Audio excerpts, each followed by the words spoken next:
In the heart of a sleek, glass-walled boardroom, Marcus Thompson stood at the head of a polished table, his palms resting on its cool surface. The room was filled with the low hum of conversation, punctuated by the occasional shuffle of paperwork. Marcus, an accomplished African-American executive, was preparing for one of the most critical meetings of his career. He wore a tailored navy suit that exuded professionalism, yet he could feel the weight of expectation pressing down on him. As he glanced around the room, he noted the faces of his colleagues. Some were engrossed in their phones. Others whispered to one another, their eyes flitting over Marcus as if he were invisible. A knot formed in his stomach. The subtle dismissals were all too familiar, an all too common reminder of the systemic racism that permeated corporate culture. He had earned his position through years of hard work and dedication. Yet here he was, still fighting to be seen. "Marcus, do you have the latest figures?" a voice called out, interrupting his thoughts. It was Tom, a senior vice president, his tone casual but laced with condescension. Marcus straightened his back, taking a deep breath before responding. "Yes, Tom. The figures are in the report I sent out yesterday. I can summarize them for you," Marcus replied, his voice steady despite the tension rising within him. Right, Tom dismissed him with a wave of his hand, turning back to his conversation with Linda, a colleague who had been eyeing Marcus with an expression that oscillated between curiosity and skepticism. The slight made Marcus's blood boil, but he forced himself to remain composed, channeling his frustration into focus. As the meeting commenced, he tried to assert his presence.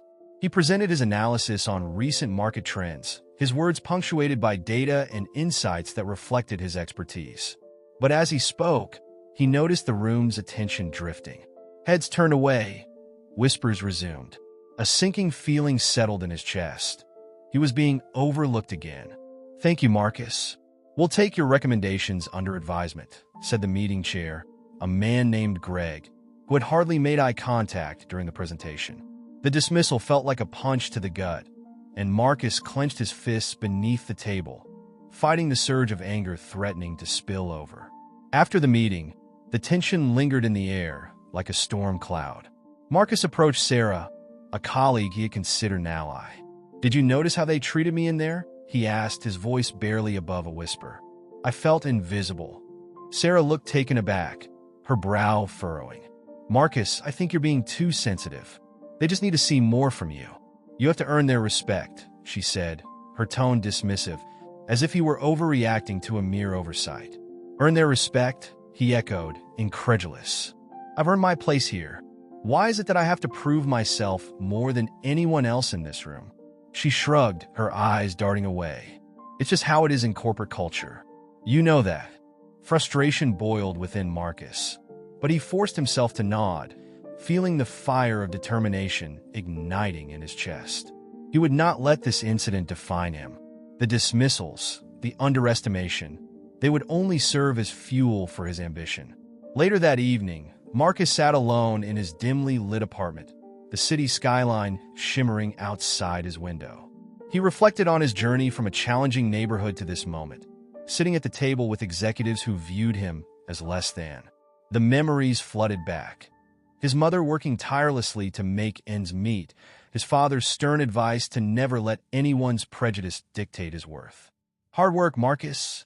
That's what will get you where you want to be," his father had said, his voice resonating in Marcus's mind. Determined, Marcus grabbed a notepad and began jotting down his goals for the future. He would rise above the biases that sought to confine him.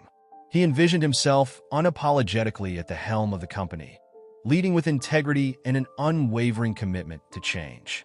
As he wrote, the fire within him grew stronger, a promise to himself that he would challenge the status quo and prove that he was more than just a statistic.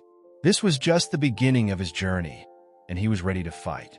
As the weeks passed, Marcus Thompson immersed himself in his work, determined to rise above the microaggressions that continued to plague him. He had taken on multiple projects, showcasing his analytical skills and innovative thinking, but the subtle jabs from his colleagues remained. They were often veiled in the guise of casual comments, but Marcus felt the sting of each remark. One afternoon, while presenting his latest project to a small team, he noticed Kevin, a senior manager, leaning back in his chair with an incredulous expression. "Are you sure this is your work, Marcus?" Kevin asked, half smirking.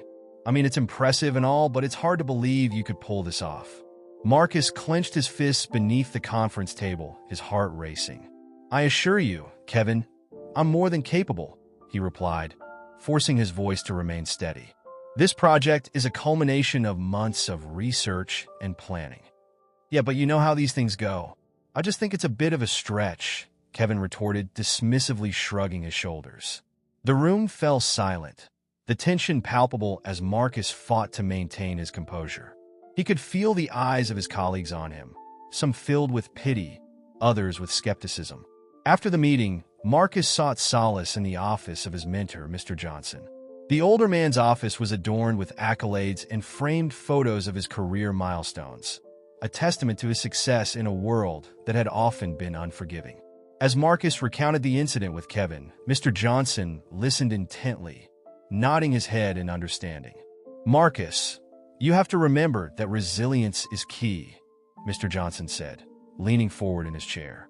"People like Kevin will always try to undermine you. It's a reflection of their insecurities, not yours. You need to rise above it and prove them wrong through your actions." "I just wish it was easier," Marcus admitted, his voice heavy with frustration. "Every time I make a step forward, it feels like I'm pushed back 2 steps. Mr. Johnson smiled gently, placing a reassuring hand on Marcus's shoulder. "It's not about how fast you move, but how steadfast you remain. Keep pushing forward. Your work will speak for itself." Encouraged by Mr. Johnson's words, Marcus devoted himself to his projects with renewed vigor. He spent late nights perfecting his presentations, meticulously analyzing data, and crafting strategies that showcased his talents. Yet, as a major promotion opportunity approached, the whispers among his colleagues grew louder. During a lunch break, he overheard a group of executives discussing the upcoming promotion. "I mean, do you really think Marcus is qualified for this?" One of them scoffed. "He's just another diversity hire. We need someone with real experience." Marcus's heart sank at their dismissive tone. He felt the weight of their prejudices bearing down on him. But this moment also ignited a fire within him. He clenched his jaw, determined not to let their words define him. "I'll show them," he murmured under his breath, a fierce resolve taking hold. That evening, as he walked through the city, Marcus contemplated his next move. He recalled the conversations with Mr. Johnson and the countless examples of discrimination he had witnessed throughout his career. He realized that he needed to gather concrete evidence of the systemic bias within the company, not just for his own sake, but for those who had come before him and those who would follow. Encouraged by the thought of creating a better workplace for his colleagues, Marcus devised a plan. He would document the instances of bias he encountered, compiling a comprehensive account of the microaggressions and discriminatory remarks that pervaded the corporate culture. The next morning, he approached Mr. Johnson once more. "I want to gather evidence of the discrimination happening here," Marcus declared, his eyes blazing with determination. "I need to show the leadership that this isn't just about me. It's about everyone who has been silenced." Mr. Johnson regarded him with a mixture of pride and concern. "Be careful, Marcus. You're stepping into a dangerous territory. But if anyone can bring about change, it's you." "I'm ready," Marcus replied, his voice unwavering. "It's time for the truth to come to light." Under the shimmering lights of the annual company gala, the atmosphere buzzed with excitement and anticipation. Elegant chandeliers cast a warm glow over the attendees, who mingled in their finest attire, sipping on expensive cocktails. Marcus Thompson, dressed in a tailored navy suit that complemented his stature, scanned the room with a mix of hope and trepidation. This was his moment to shine, to showcase the innovative project he had poured his heart into for months. As he approached the stage, he felt a rush of adrenaline. He had rehearsed his presentation countless times, but now, standing before an audience of his peers and superiors, the stakes felt higher than ever. He cleared his throat, commanding attention as he began to articulate his vision. "Ladies and gentlemen, thank you for being here tonight. I am excited to present an initiative that I believe will revolutionize our approach to client engagement and drive our profits upward." His voice resonated across the room, and for a brief moment, he felt a sense of belonging. Colleagues nodded, some even leaned in closer, intrigued by his passion. He detailed his strategy, emphasizing the importance of inclusivity in marketing campaigns to reach a broader audience. The innovative ideas flowed seamlessly, and he could see that some attendees were genuinely impressed. However, as he glanced toward the senior executive seated at the table, he felt a pang of disappointment. Their faces remained stoic, their eyes glazed over, as if they were only half listening. It was a stark reminder of the biases ingrained in the corporate culture. No matter how brilliant his ideas were, he was still Marcus, the African-American executive who had to prove himself time and again. After the presentation, Marcus felt a surge of confidence as he mingled with some of his colleagues. "Great job up there, Marcus," said Lisa, a fellow executive. "Your ideas are fresh and forward-thinking. We need more of that in this company." "Thanks, Lisa," Marcus replied, a smile breaking across his face. "I just hope the executives see it that way."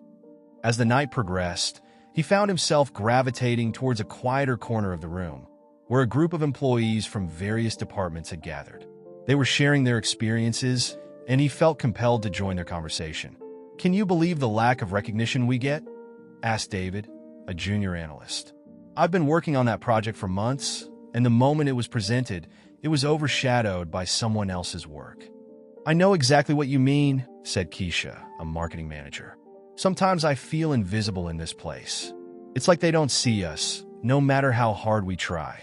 Marcus felt a surge of camaraderie with his fellow employees. "We have to do something about this," he said, his voice steady yet passionate. "We can't keep allowing our voices to be silenced.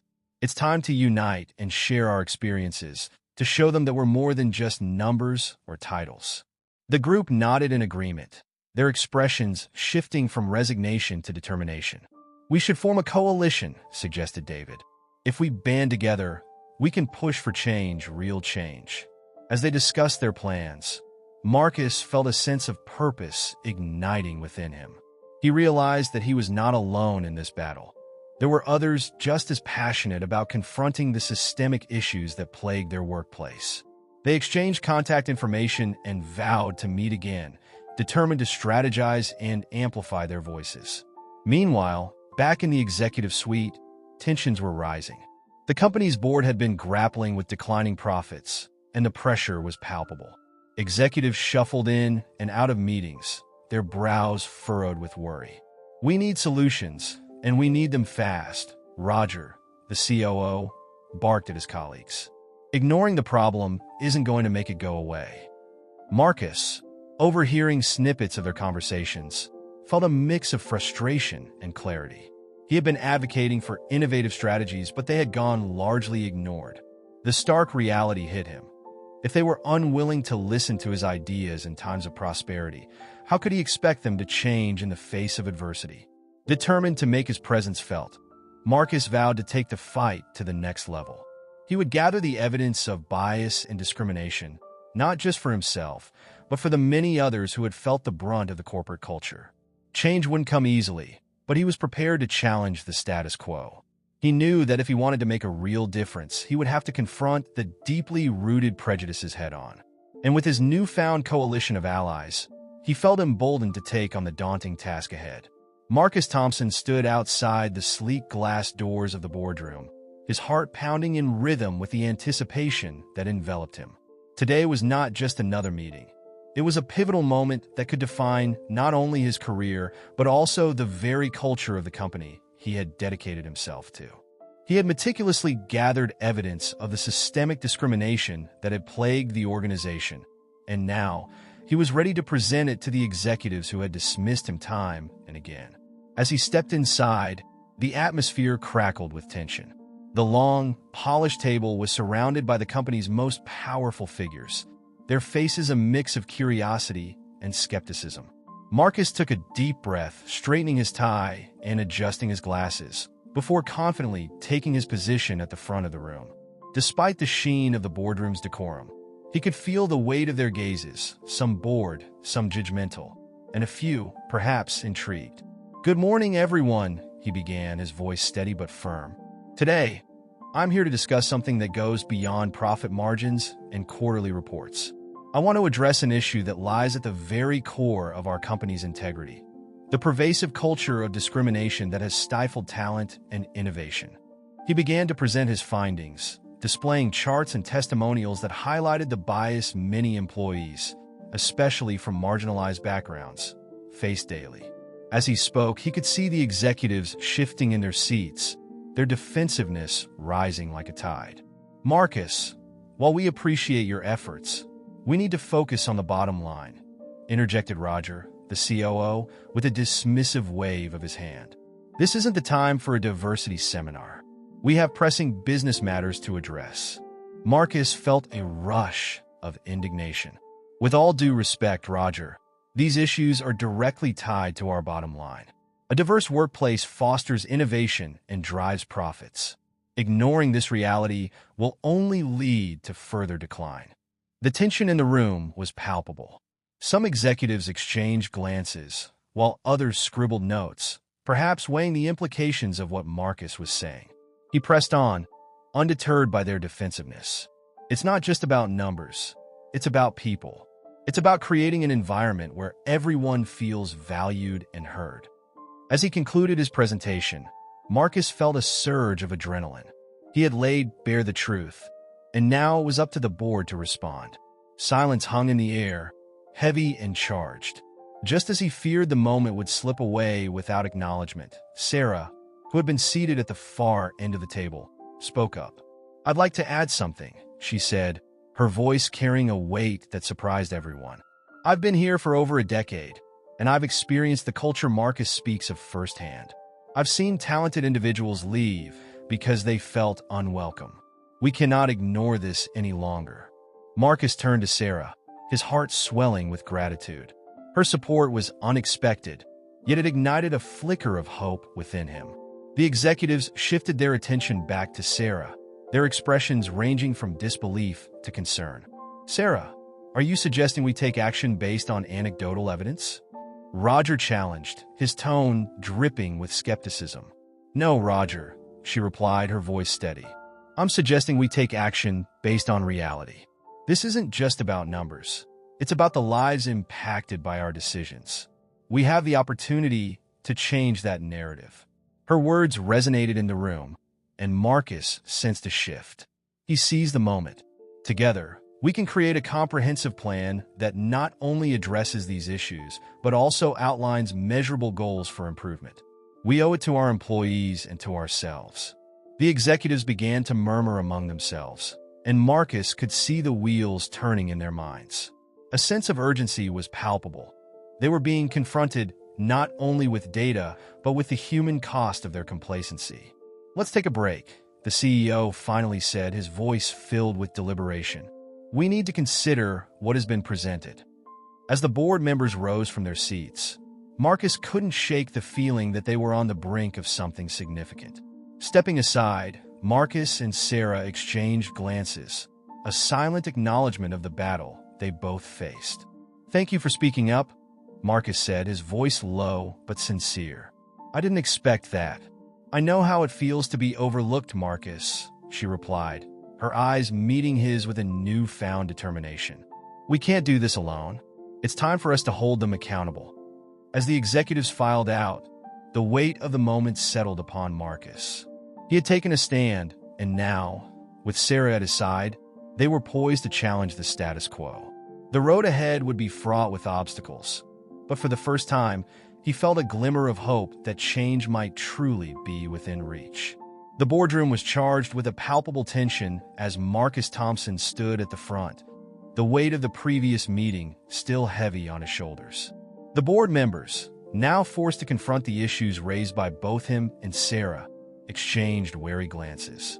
Marcus could sense their reluctance to accept the profound implications of what had been presented.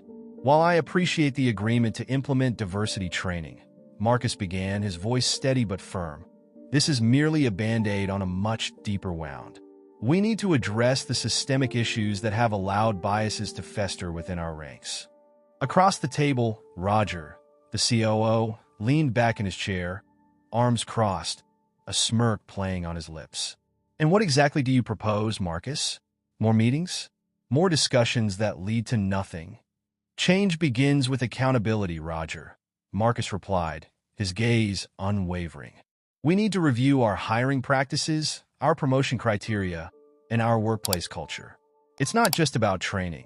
It's about creating an environment where everyone feels valued and heard. Roger scoffed, shaking his head dismissively. You really think you can change the culture of this company with a few suggestions? This isn't a charity, it's a business. We need results, not feel-good policies. Sarah, sitting beside Marcus, interjected, her voice laced with conviction. It's exactly that mindset that has led to our current situation, Roger. Ignoring the voices of marginalized employees has cost this company not only its integrity, but also its profitability. The tension in the room thickened as the board members shifted uncomfortably. They had never witnessed this level of dissent, especially from someone as accomplished as Sarah. Marcus took a deep breath, feeling a renewed sense of purpose. He had fought too hard to let this moment slip away. We need to establish a clear plan, Marcus continued, one that outlines measurable goals and timelines. Diversity should not just be a box to check. It should be integrated into the very fabric of our operations. Roger's expression hardened. And what about the bottom line? You think customers care about our diversity initiatives? They care about numbers, performance. You're playing with fire here, Marcus. Actually, Roger, Marcus countered, his tone calm, yet assertive. Studies show that diverse teams outperform their homogeneous counterparts. Companies that prioritize inclusion see higher employee satisfaction and better financial results. This isn't just about morality, it's about business sense. As the discussion continued, it became clear that for every ally Marcus found, there was an equally fierce opponent in Roger. The COO's attempts to undermine Marcus's credibility were becoming more pronounced. He would often interject with sarcastic comments or redirect the conversation to avoid the core issues. Yet every time Marcus felt the weight of Roger's disdain, he also felt the support of his colleagues, especially Sarah. After the meeting, Marcus gathered his notes, determination coursing through him. He felt the need to gather more evidence, not only to support the push for reform, but also to fortify his position against Roger's increasing hostility. As he navigated the hallways, he couldn't shake the feeling that Roger was plotting something more sinister. Weeks passed, and with every passing day, Marcus noticed subtle changes in the company's dynamics. Whispers filled the air, and colleagues who once supported him began to withdraw, fearing the backlash from Roger's camp. The atmosphere grew increasingly hostile, and Marcus realized that Roger was not just a corporate adversary. He was a personal threat to Marcus's career. One late evening, as Marcus sat in his office surrounded by files and reports, he stumbled upon something unexpected. Hidden within the data was evidence of irregularities in the company's financial reports, figures that seemed manipulated, discrepancies that suggested a cover-up. His heart raced. This wasn't just about bias anymore. This was about ethics and integrity. Roger, Marcus muttered to himself. What have you been hiding? Determined to expose the truth, Marcus meticulously gathered the evidence, documenting every piece of data that could corroborate his findings. He knew that this was a high-stakes game, and if he was going to confront Roger, he needed to be prepared. As he prepared for the next board meeting, a mixture of fear and resolve filled him. Marcus had faced prejudice, hostility, and now he was about to confront systemic corruption. But deep down, he understood that the fight for justice was not just for himself, but for everyone who had been overlooked and underestimated.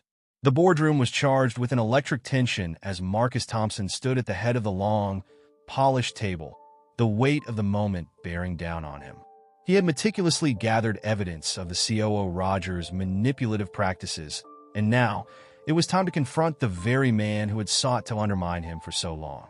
The atmosphere was thick with apprehension, the murmurs of disbelief rippling through the assembled executives as Marcus prepared to lay bare the truth. Ladies and gentlemen, Marcus began, his voice steady but charged with emotion. Today, I present not just a set of numbers, but a narrative of deceit that has plagued our company from the inside. Roger, you have orchestrated a cover-up that not only threatens our integrity, but also the livelihoods of every employee in this room. He gestured toward the screen behind him, where a series of charts and documents flickered to life, illuminating Roger's misdeeds. Roger's face turned pale, a mix of anger and fear flickering across his features. "This is preposterous, Marcus. You're twisting the facts to serve your agenda. The data can be interpreted in multiple ways," he stammered, attempting to regain control of the situation. His voice was laced with desperation, but the room had shifted. The board members were already leaning forward, their interest piqued. Interpretation aside, Marcus pressed on, undeterred. "The evidence is clear. You manipulated the financial reports to mask declining performance, misleading the board and jeopardizing our future." He paused for a moment, letting the gravity of his words sink in. "This is not just about numbers on a spreadsheet. This is about trust, accountability, and the ethical standards we claim to uphold."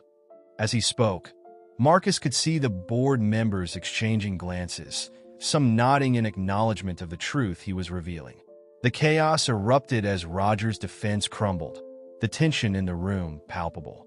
"You will regret this, Marcus," Roger threatened, his voice low, but the threat held no power in the face of the evidence laid bare before them. "Regret?" Marcus replied, his resolve hardening. "I will not regret standing up for what is right. It is time for this company to confront its systemic issues, starting with those who think they can wield power without accountability." His words hung in the air, resonating deeply with the assembled executives who had witnessed the toxic culture that had long pervaded their workplace. After what felt like an eternity, the board members huddled in urgent discussion, their whispers barely audible over the pounding of Marcus's heart. Finally, the chairperson, a seasoned executive with an air of authority, cleared her throat, signaling for silence. "We cannot ignore the gravity of these allegations. An investigation will be launched immediately. Roger, you are suspended pending its outcome." The room erupted into a cacophony of voices, some in disbelief, others in agreement. Marcus felt a surge of adrenaline rush through him, knowing that this was just the beginning of a much-needed reckoning. As the chaos subsided, he noticed a few of his colleagues exchanging proud glances, their expressions a mixture of relief and hope. Weeks later, the investigation concluded with Roger's ousting, the board acknowledging the need for deep-rooted systemic changes within the company. As the news spread, a sense of renewal washed over the office. Employees began to voice their experiences, feeling emboldened by the decisive actions taken against the COO. On the day of his inauguration, Marcus stood before the company's employees, his heart swelling with pride and purpose. The auditorium was filled to the brim, a diverse array of faces reflecting the very change he had fought for. He stepped up to the podium, the weight of the moment palpable. "Today marks not just a new chapter for our company, but a commitment to fostering an environment of inclusion, respect, and equality," he declared, his voice resonating with conviction. "We stand here together, ready to dismantle the barriers that have held us back for too long. Each of you deserves a workplace where your voice is heard, your contributions valued, and your potential recognized." Cheers erupted from the crowd, a wave of support that washed over him. Marcus continued, "Let this be the beginning of a journey where we hold each other accountable, where diversity is not merely a checkbox but a core principle of our business strategy. Together, we will ensure that no one faces discrimination or bias within these walls again." As he concluded his speech, a profound sense of triumph enveloped him. Marcus had transformed his pain into purpose, his journey of resilience culminating in this moment of justice. The fight had not been easy, but it had been necessary. The room echoed with applause, a chorus of voices united in the promise of a brighter, more inclusive future.